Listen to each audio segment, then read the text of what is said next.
Hey everybody, welcome to the Fuller Homestead. My name is Brian. I'm not actually on the farm today. I'm in Elkland, Missouri at Bee Berry Farms. It's where I camped out last night in preparation for the Homestead Expo in Marshfield, Missouri, which is just up the road about 17 minutes or so.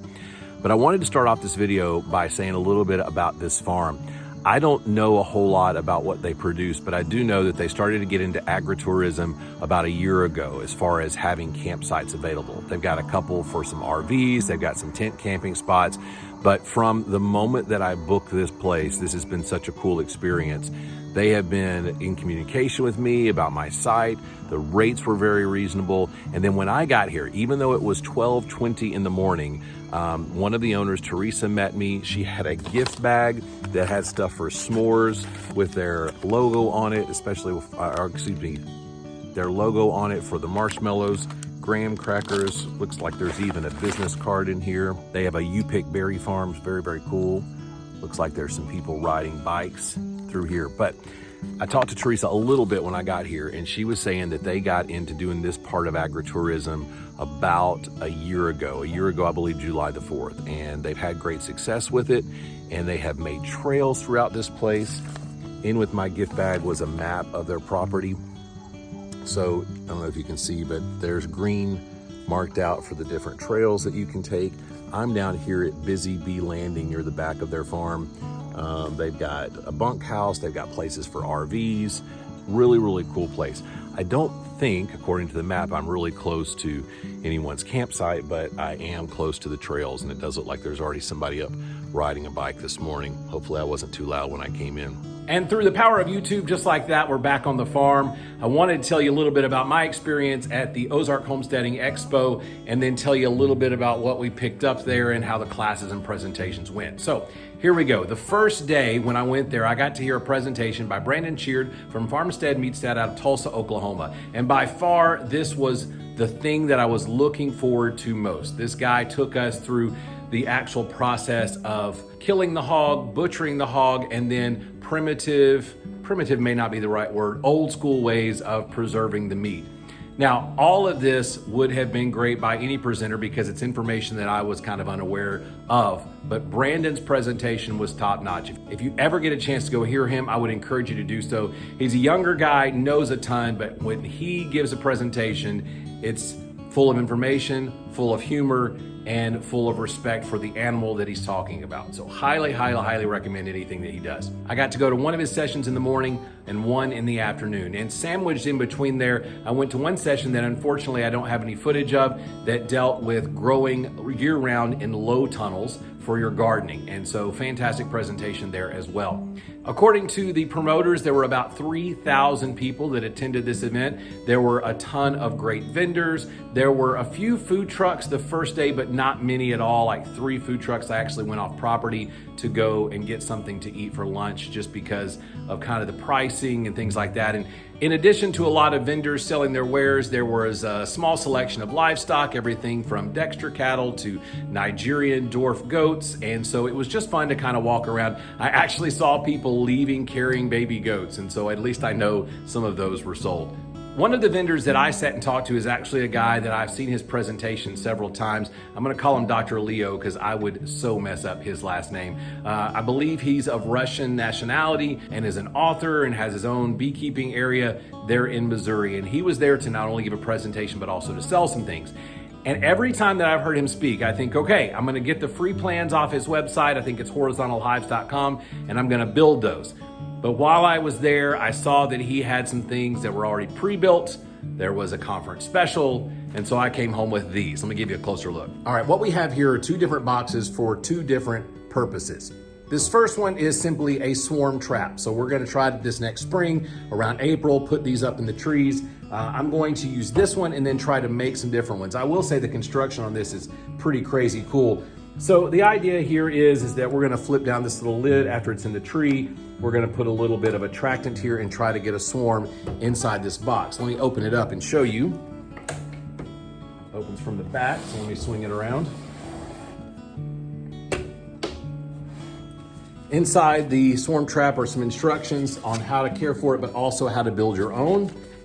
And then you've got 1, 2, 3, 4, 5, 6 trays that you can put in here, no comb in them yet. And basically you put those up in the tree, you catch your swarm. Once you realize that there is a swarm in there, you just simply go, probably in the evening when they're not as active, and you close this up, lash it, and then you move it to where you need it to be. And that's where this box comes in. Oh, by the way, here is, if you've got lemongrass oil, you don't have to go buy this separate, but he has that and some little dispensers here to use as an attractant. He also sells another type of attractant that I didn't purchase, but I did get some lemongrass oil.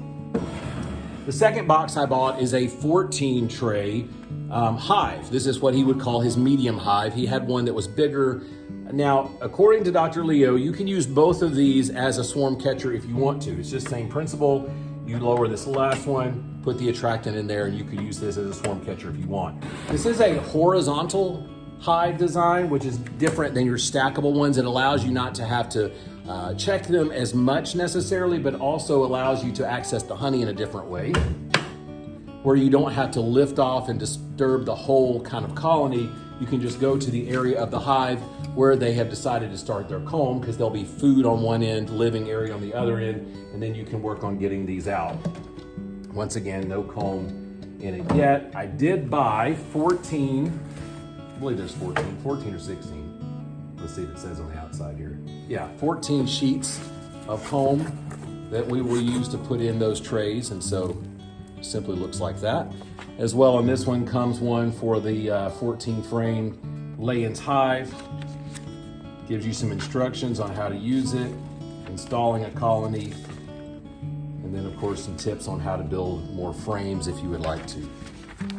So the plan, now that we have these on the property, is over the winter I hope to build a few more swarm traps just specifically for catching those.